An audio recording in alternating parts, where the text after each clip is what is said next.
Welcome to another episode of What to Say and How to Say It. I'm Nina Roesner, and I'm here with special guest Madison Agostini. You may remember her from the Respect Dare interview that we did. She leads a group online called the Respectful Wives Club, and she's also a genius in another area with greater impact. She does a lot of our graphics and our social media connection stuff. So it's right up her alley to be talking about community today. And you're going to learn a lot. Today, you're going to walk away with the ability to know what to do, how to do it, well, maybe even what to say and how to say it to increase your depth of community. And it's really an important thing because if you don't manage this, you're going to be lonely. And maybe you're lonely now, and so we want to help you get out of that spot, get some real decent girl friends because that matters and it will change your life absolutely. Madison, so glad you're here. Hey, Nina. Glad to be here. Thanks for having me. Yeah, you bet. Now you have a history of creating community. That's a hard thing to say twice. Yeah, creating community with like thousands, tens of thousands of people in it. Can you give us a little bit of history around that? Like, you've got some street cred walking into this topic today. What is it? Well, I think that I don't know about all of that, but I am a natural born cruise ship director. I don't know that that is, I don't know that that is a specific spiritual gift mentioned in the Bible. I think it's cloaked in the term hospitality in the Uh-huh. Bible. Yeah. But I am just one of those people that is not content to let other people be lonely or feel like they don't have something to be a part of.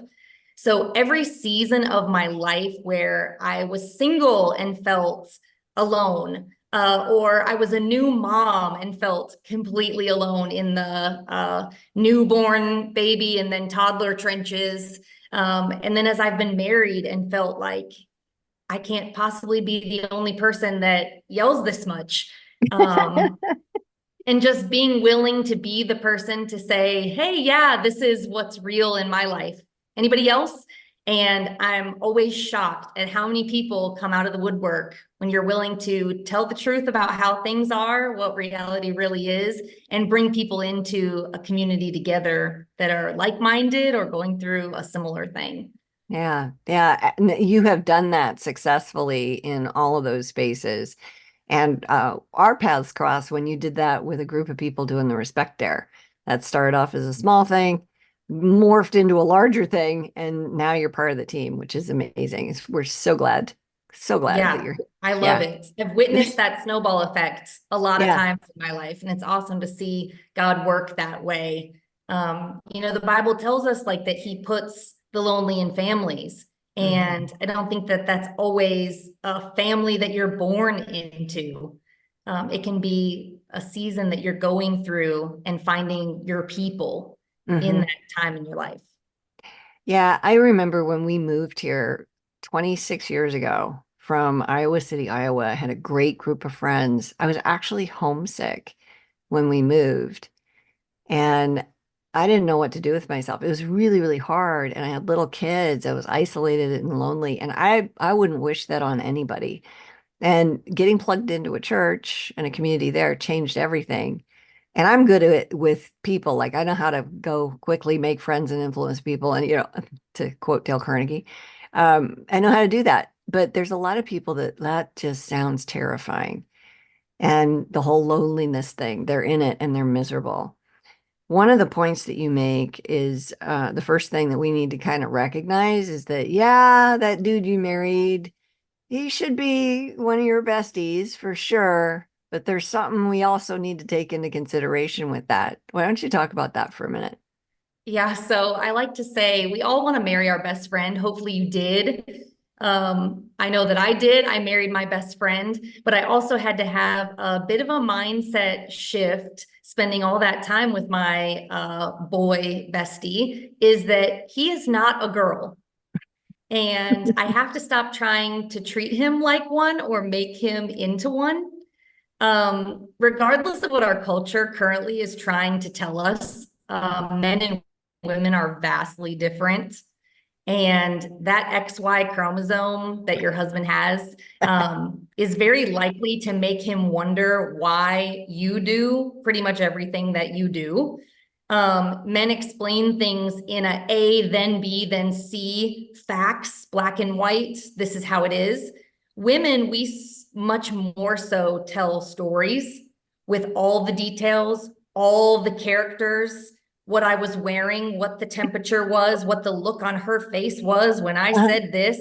Yep. And for most men, it's just too much. And Hmm. they're going to tune you out within 5 minutes of that 20-minute story. And a girl would never do that to you. Instead of being instead of being annoyed that your husband just doesn't listen to you or he doesn't seem to care, might I suggest finding another girl to talk to? And Yeah. she's going to feel honored that you're sharing all of the nitty gritty details with her, whereas your husband is just going to feel like you're killing him one adjective at a time. Yeah, slowly, torturously, deer in the headlight style, painfully. Yeah, Yeah. it's brutal for sure. Yeah, they just don't care what color the nail polish is and all that stuff. They don't. And it might matter a lot to us, but there's a lot of things that are great and awesome about men, but this is a category that we really need women friends for. Like that's huge.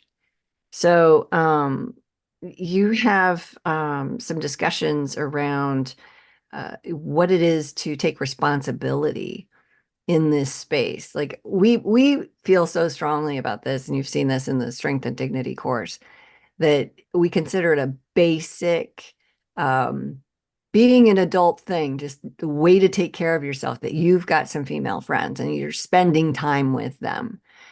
And that sounds all fine and dandy, but I literally have people, they're like, yeah, I don't know how to do that. I don't even know what that means. So can you speak to how it's our responsibility to do that and then what that looks like for real? Yeah, I loved what you were saying a minute ago about when you moved and you found yourself away from a community that you had already established. I experienced that myself when I joined the Army, and my first duty station was actually here at the Army base formerly known as Fort Bragg. It's called Fort Liberty now, but when I was first stationed here at Fort Bragg, the town right outside of Fort Bragg is called Fayetteville, but anyone who lives here lovingly or not so lovingly refers to it as Fayette Nam. And Ooh. it said, somewhat tongue in cheek, that there's absolutely nothing to do here. The place is a wasteland, Oh. and if you get stationed here, that's a terrible thing. And I think that there's just something in my personality that's unwilling to accept that. And we've got thousands upon thousands of people living here. And here I was, a single soldier in my 20s. And I thought there's got to be more. And I'm unwilling to just accept this. This is where I live and there's nothing to do here. And it's amazing what a little bit of motivation and a lot of heart Mm. can do for you. It would have been easy for me to just sit back and say, yeah, well, I guess I'm going to be lonely for the number of years that I'm stationed here and be completely bored out of my mind.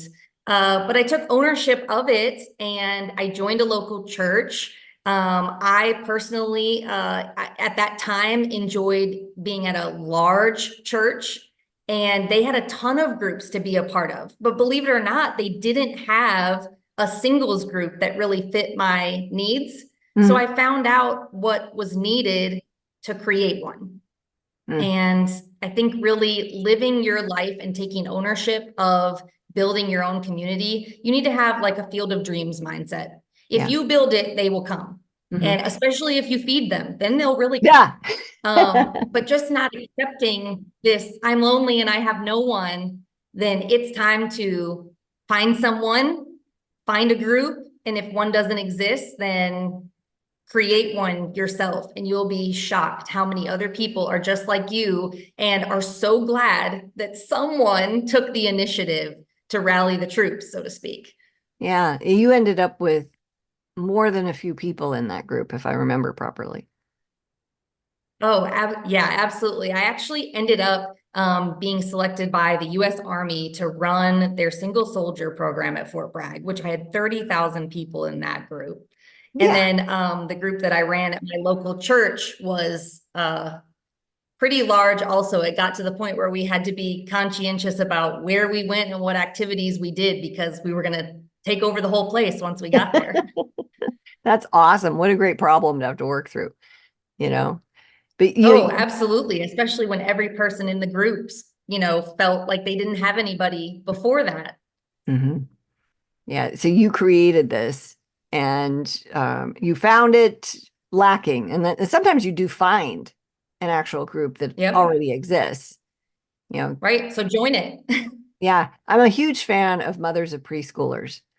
Yeah. MOPS was a lifeline for me when I had little kids. It was just a great place to go.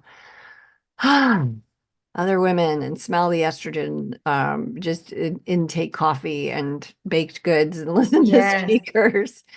Sometimes Yes. they'd have It's a person amazing. I massage talk your with my shoulder. friends all the time in this season that I'm in of motherhood. My kids aren't toddlers anymore. They're school age, but still young school age. And we joke all the time about how it's absolutely mind-boggling that no one has added play places to Mexican restaurants. Like Hmm. that's where we want to be. Put a Right. play place attached to unlimited chips and salsa, the Uh, occasional margarita, like we're going to yep. be there. Well, maybe the good Lord's protecting us from ourselves in that.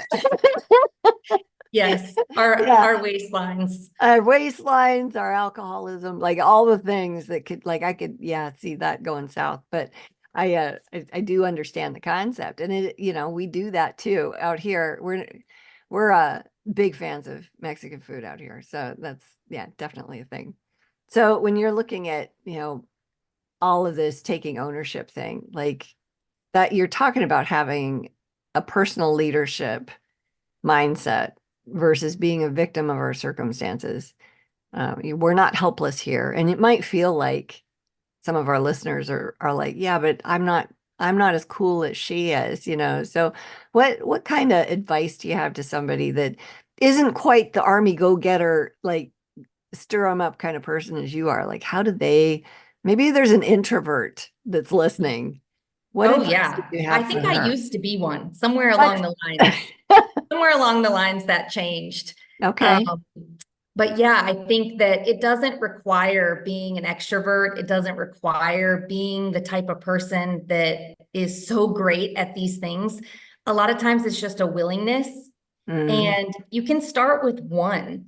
And if you just start with one other person that you know that is similar to you, goes to your church, is interested in the same thing as you, start a book club of two. It doesn't mhm, have to start out as 20 people. You might see it bloom rapidly, but it doesn't have to start out that way. mhm. You just find one other person that is similar to you and spend time with that person and cultivate that relationship. Yep. And I think it's okay to go, well, this isn't quite what I thought it was going to be, and I'm going to be acquaintances here and maybe not, pursue this as deeply. Like you got to give yourself permission to be discerning about that, which is kind of our next point, in terms of the levels of friendship that exist. Can you talk about that for a minute? Oh, yeah, absolutely. I think I've even had some realization of that recently in my life that not every friend or even good friend is one that I'm going to share all the nitty-gritty details with. Because for a lot of our listeners that are going through things in their marriage, marriage is tough and you're going to go through things and you're going to offend each other, you're going to hurt each other, you're going to say stupid things, do stupid things.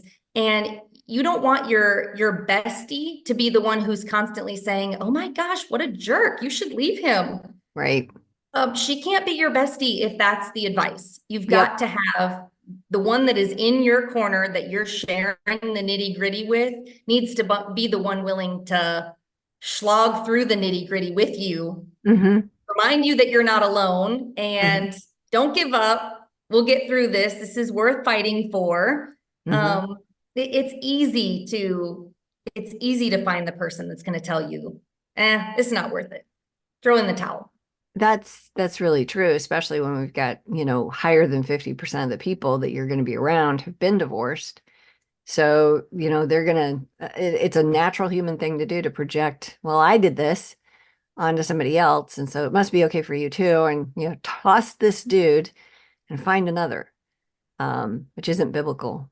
Right. At all. Well, and not to mention, we live in a culture that now is just so absorbed with ourselves and our own happiness. Mhm. And that's the message that is being declared loud and proud for everyone to hear. If he's not making you happy, then you need to be alone or move on to the next one who will.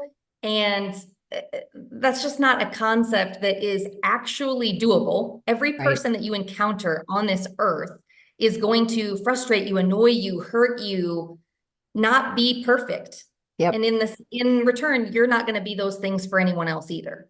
Yep. So when it's all said and done, two sinners just married each other and said, we're going to be sinners together for the rest of our lives. Like it's probably going to be a roller coaster. Hmm. Yeah, it is. And it's a ride worth taking. But to your point, if we don't have those friends that will hold our feet to the fire when things get hard, we're really not honoring God because we're supposed to have iron sharpening iron relationships. I know for me that was super important when we were going through a difficult time, separated and all of that. I had friends that were like, "Yeah, what are you doing about it? What are you doing on your side of the street to clean up your mess?" And I had plenty to work on. I couldn't even look at his, because there was enough on my side. And you hope that the other person is doing that too, but it really at the end of the day it doesn't matter because when you get healed, then you can go interact with whatever your life is because you're not determined by your circumstances. You're not a victim any longer, we'll say. So, Well, I think too, there could be people listening that say, well, yeah, that's all fine and good to say you need a best friend that you can rely on in this way or that you can talk to about these things, but I don't have that person, or where do I get that person mhm, from? And one of the things to remember or to put into practice if you feel that way is be the kind of friend you want to have. yep. It's better to be a great example than a horrible warning.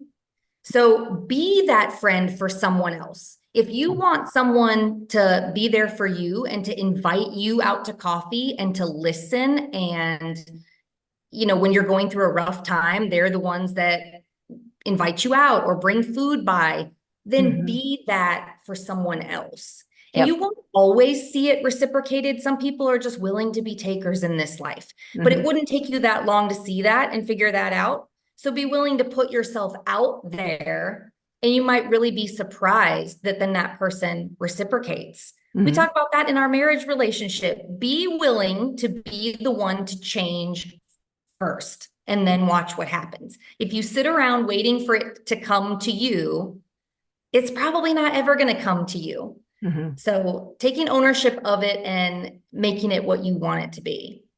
Yeah, I love that. And, I have a number of I've had it's remarkable, honestly. It's remarkable to me that I work with a team that's mostly women. And before that, when I was in secular business, I had two jobs. I was a HR manager, and it was all women there. And then with Dale Carnegie, it was mostly men. But the leading up to that, I did not like women. I found them high drama, difficult to connect with. I had a lot of hard times in high school trying to make friends and keep them. Just it was just really, really difficult. I would get my feelings hurt, and then not knowing how to deal with conflict. Um, to me, the relationship was just over because I was, avoidant of handling things and working through them. I will say that the friendships that I've got now, um, we confront each other. Hey, can I talk to you about this thing that happened? I forgot one of my friend's birthdays one time. I had no idea I'd done it. And she called me and she's like, I just need to let you know, like, I still love you and stuff, but it really bothers me that you totally forgot my birthday. And I was, oh my word. I am so sorry. Right. And I was so glad that she told me. And I'm terrible at details like that. It's like I even label it a detail. For some people, it's a big deal. Mine's not. but then that's me projecting me onto other people. But forming what I didn't know, and when I heard this, I was like, oh, I need to level up. I didn't know that the ability to have relationships that were intimate and deep with the same gender. So females having female relationships that were consistent, reliable, and deep, that was a maturity level thing. And yeah, it was easier to have relationships with men. Men are easy to get along with. They are super easy to get along with. But for women, we are more complex. And maybe we're talking to people that are like, yeah, I can't seem to maintain a good girlfriend. And your point about be the person, that's where we take ownership and that's where we grow up. And that's what happened to me too. I'm just in awe of the miracle that my life is because I'm surrounded by incredible women right now. And that's a work that God's done. And I'm glad he did it because it's the best thing ever. Yeah, I think that I had enough experience growing up with mean girls that I Mm, made it a life goal to never be that to mm. other people, to be the one who's looking to include people, not the one who's saying, you can't sit with us. Um, Oh, I'm sorry. Yeah. um, Uh, so I think it translates even into adulthood. There are times where, and Facebook can make it really, oh, really painful. yes. It looks like everybody has this friend group but you, and Hmm. they're going and doing things and not including you in those things.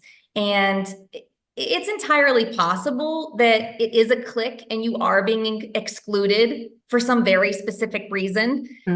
But it's actually probably more likely that they've just known each other longer or their schedules worked out to get together, or whatever it might be. And rather than throwing the all expense paid pity party, with confetti and cake and everything, saying, you know what, I'm going to create that for myself. And Hmm. I'm going to look for other people who seem like they don't have a group, and I'm going to form a girl gang of my own. Yeah. And I think it's more about making people feel welcome and included than Hmm. focusing on what you don't feel a part of. Yeah. Yeah. I'm part of a barn right now where my horse is. And I've been out there for probably 10 years now, taking lessons and leasing horses and all. And then I found my horse and he lives there now. And I own him. But there's been a number of people that I just haven't connected with, like at all.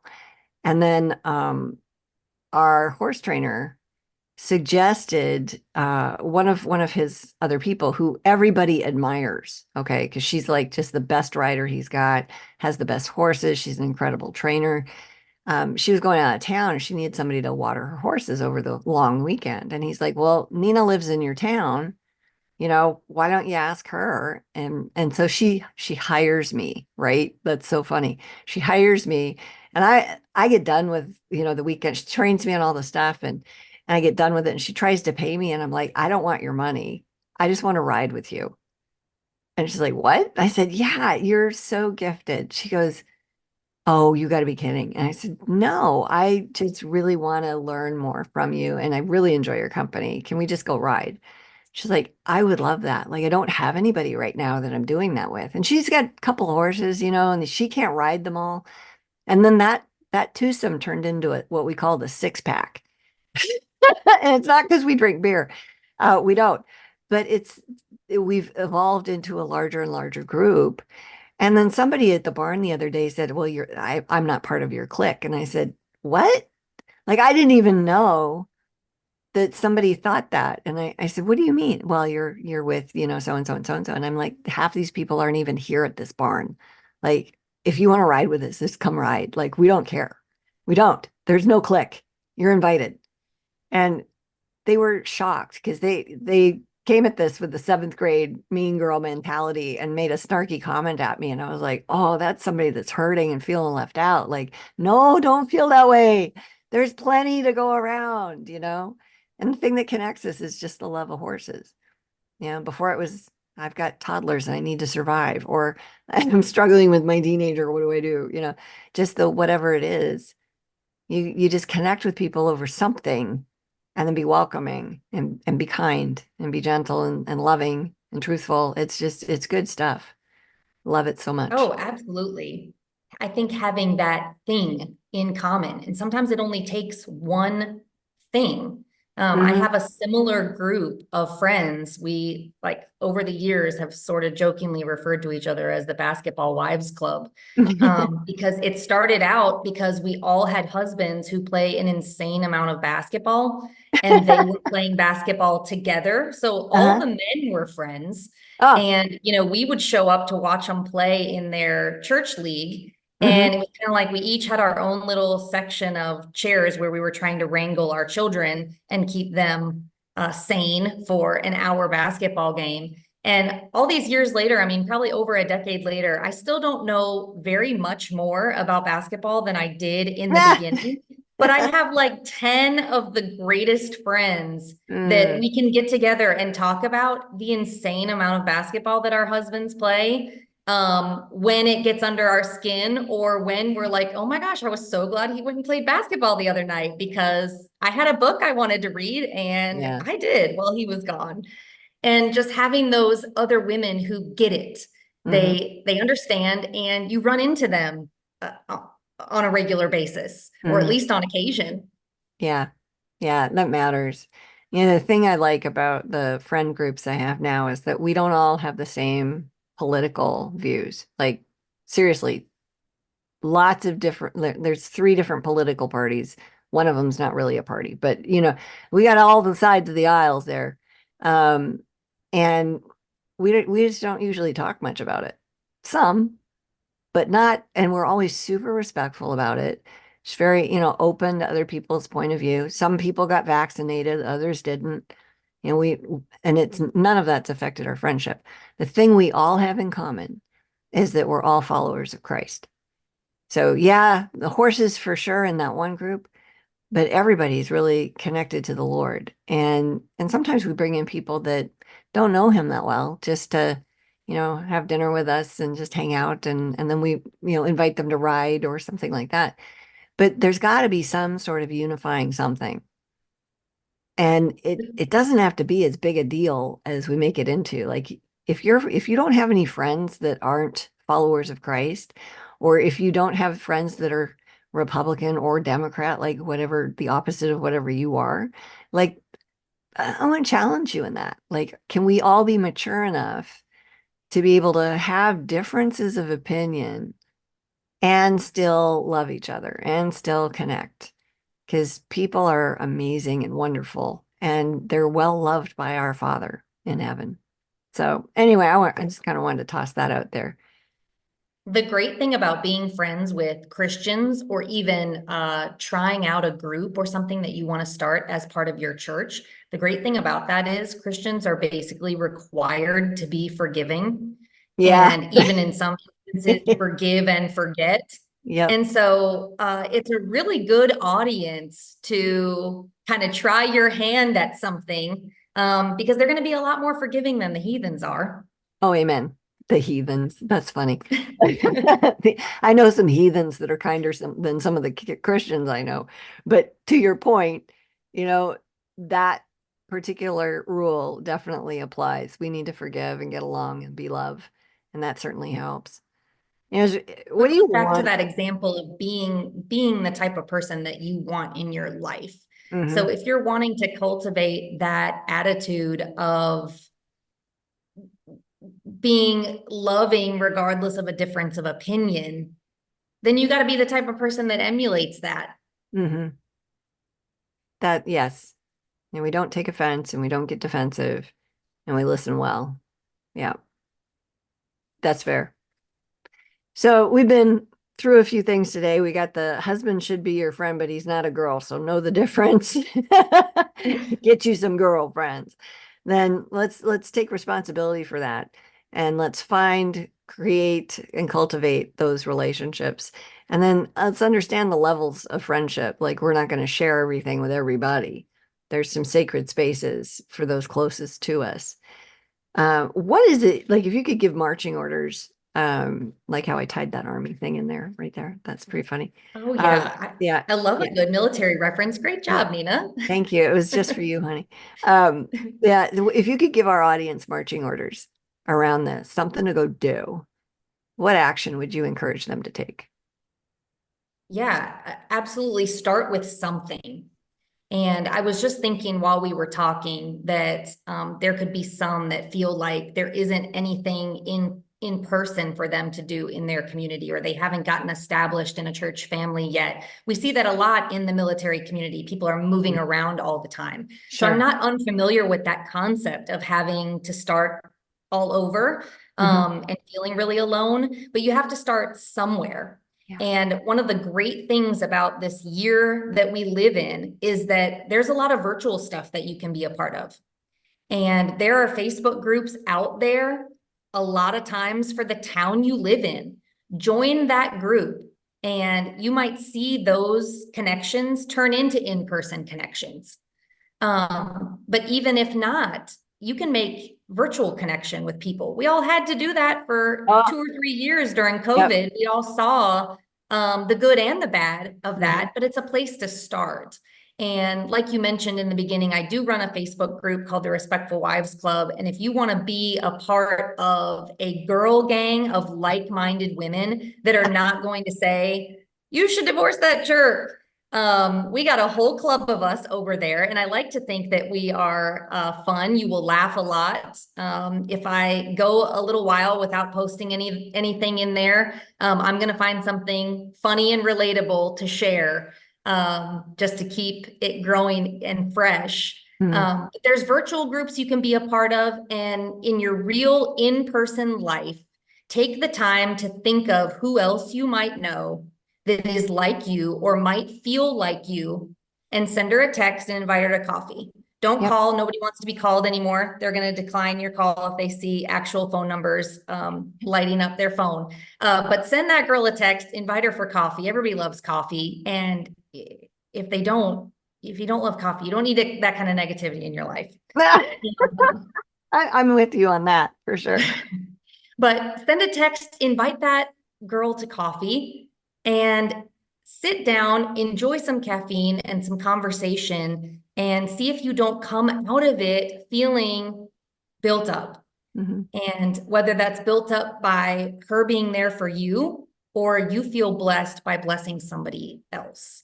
Mm. And it's huge. And it just takes one step in that direction. So, Yeah, that's great. Just start. Do something, make a connection. And in I'm a huge fan of coffee, as everyone knows. And I'm also a tea drinker. So in honor of our tea drinking audience members, you can do that too. Just saying. yes, they Yeah. serve all kinds of things at a coffee. Yeah. So one thing I want to point out to everybody is if you're longing to learn more and grow more in this area, you might want to consider coming to our conference. It's in September. You can find out more about it at greaterimpact.org. Is everybody always talks about how they make connections and build friendships and what a safe place this is. We even have people that fly into another state and then drive all the way over here with somebody they met here. Now, that's not everybody's average experience, but boy, do people love to be together and they do connect. So if you're feeling like I don't even know where to start, maybe that's a place to start. But that's in September, so you can start sooner, like this week. So I want to dare you to do that. Reach out, like Madison suggested, take a step in that direction and see what God does with it.